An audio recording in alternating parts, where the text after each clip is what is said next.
श्री कृष्ण ने अर्जुन को बताया, अच्छे लोगों के साथ बुरा क्यों होता है। अच्छे लोगों के साथ हमेशा बुरा क्यों होता है। वही जो लोग बुरे कर्म करते हैं और उन ज्ञान की राह पर होते हैं वो खुशहाल दिखते हैं। श्री कृष्ण ने इसका जवाब गीता में दिया है। गीता सार, आपने महसूस किया होगा कि जो लोग अच्छे कर्म करते हैं वो परेशान रहते हैं, वही जो बुरे कर्म करते हैं वो खुशी से रह रहे होते हैं। अच्छे कर्म करने वाले परेशान होते हैं कि आखिर उन्हें इतनी परीक्षा क्यों देनी पड़ रही है, जबकि जो अधर्म की राह में हैं वो खुश हैं और ज़िंदगी का लुत्फ़ उठा रहे हैं। अगर आपके मन में भी ये सवाल आया है तो आज हम आपको इसका जवाब देंगे। ये जवाब वो है जो भागवत गीता में श्री कृष्ण ने भागवत गीता में लिखा है और श्री कृष्ण ने अर्जुन को दिया था। भागवत गीता में वर्णित कथा के अनुसार जब भी अर्जुन के मन में कोई दुविधा होती थी तो वो श्री कृष्ण के पास पहुंच जाते थे। एक बार की बात है, अर्जुन भगवान श्री कृष्ण के समीप आकर कहा कि वो तो दुविधा में है और इसका जवाब वो श्री कृष्ण से चाहते हैं। श्री कृष्ण ने पूछा कि क्या सवाल है। अर्जुन ने कहा, मुझे ये जानना है कि अच्छे लोगों के साथ हमेशा बुरा ही क्यों होता है, वही बुरे लोग खुशहाल दिखते हैं। अर्जुन के मुंह में ऐसी बातें सुनकर श्री कृष्ण मुस्कुराए और कहा, मनुष्य जैसा सोचता है और महसूस करता है वैसा कुछ नहीं होता, बल्कि ज्ञानता की वजह से वो सच्चाई नहीं समझ पाता है। अर्जुन उनकी ये बात समझ नहीं पाए। इसके बाद श्री कृष्ण ने क्या कहा वो जानते हैं। श्री कृष्ण ने अर्जुन से कहा, पार्थ, मैं तुम्हें एक कथा सुनाता हूँ, उसे सुनकर तुम समझ जाओगे कि हर प्राणी को उसके कर्म के हिसाब से ही फल मिलता है। प्रकृति हर किसी को अपनी राह चुनने का मौका देती है। अब वो निर्भर मनुष्य की इच्छा पर निर्भर करता है कि उसे धर्म की राह चुननी है या अधर्म की। कथा शुरू करते हुए श्री कृष्ण ने कहा, एक नगर में दो पुरुष रहा करते थे। एक पुरुष व्यापारी था जिसके जीवन में धर्म की बहुत महत्ता थी। वो पूजा पाठ में यकीन रखता था।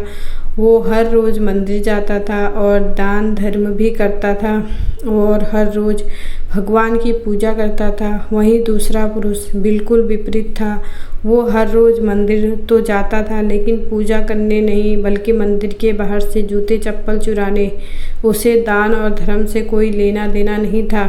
समय बीतता गया और एक दिन बहुत जोर की बारिश हो रही थी। इस वजह से मंदिर में पुजारी के अलावा कोई नहीं था। ये बात जब दूसरे पुरुष को पता चली तो उसने कहा कि ये सही मौका है मंदिर का धन चुराने का। पंडित से नज़र बचाकर उसने मंदिर का सारा धन चुरा लिया। उसी समय धर्म कर्म में विश्वास रखने वाला व्यक्ति भी मंदिर पहुंचा। दुर्भाग्य से मंदिर के पुजारी ने उसे ही चोर समझ लिया और चिल्लाने लगे। वहाँ लोग एकत्र हो गए और उसे बहुत मारा। किसी तरह वो बचते बचाते वहाँ से निकला तो दुर्भाग्य ने उसका साथ वहाँ भी नहीं छोड़ा। मंदिर के बाहर वो एक गाड़ी से टकरा गया और घायल हो गया। फिर वो व्यापारी लंगड़ाते हुए नजर जाने लगा तो रास्ते में उसकी मुलाकात उस पुरुष से हुई जिसने मंदिर में धन चुराया था। उसने कहा, आज तो मेरी किस्मत चमक गई, एक साथ इतना सारा धन मिल गया। ये सब देखकर उसे बहुत बुरा लगा और उसने अपने घर से भगवान की सारी तस्वीरें निकाल दी। कुछ सालों बाद दोनों पुरुषों की मृत्यु हो गई। मरने के बाद जब दोनों यमराज की सभा में पहुँचे और भले पुरुष ने दूसरे व्यक्ति को देखा तो उसे बहुत गुस्सा आया। उसने क्रोधित होकर यमराज से पूछ ही लिया, मैं तो हमेशा अच्छे कर्म करता था, दान में विश्वास रखता था, उसके बदले जीवन भर मुझे अपमान और दर्द ही मिला और इस व्यक्ति को नोटों से भरी पोटली, आखिर ऐसा भेदभाव क्यों। इस पर यमराज ने कहा, पुत्र, तुम गलत समझ रहे हो।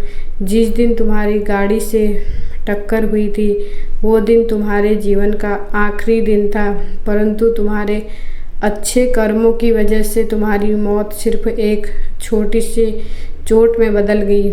तुम इस दुष्ट व्यक्ति के बारे में जानना चाहते हो। दरअसल इसके भाग्य में राजयोग था, मगर इसके कुकर्मों और अधर्म की वजह से वो सिर्फ एक छोटी सी धन की पोटली में बदल गया। कथा सुनाने के बाद श्री कृष्ण अर्जुन से कहते हैं, पार्थ, क्या अब तुम्हें तुम्हारे सवाल का जवाब मिल गया? ऐसा सोचना कि भगवान तुम्हारे कर्मों को नज़रअंदाज कर रहे हैं, ये बिल्कुल भी सत्य नहीं है। भगवान हमें कब क्या किस रूप में दे रहा है मनुष्य को समझ में नहीं आता है, मगर आप अच्छे कर्म करते रहें तो भगवान की कृपा हमेशा बनी रहती है। इसलिए अपने अच्छे कर्मों को बदलना नहीं चाहिए, क्योंकि उसका फल हमें इसी जीवन में मिलता है।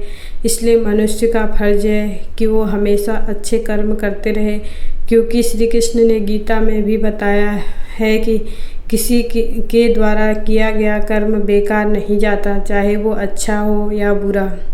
आपको हमारी ये वीडियो कैसी लगी कमेंट बॉक्स में ज़रूर बताएं। Thanks for watching. Like share subscribe करना ना भूलें। Thanks for watching.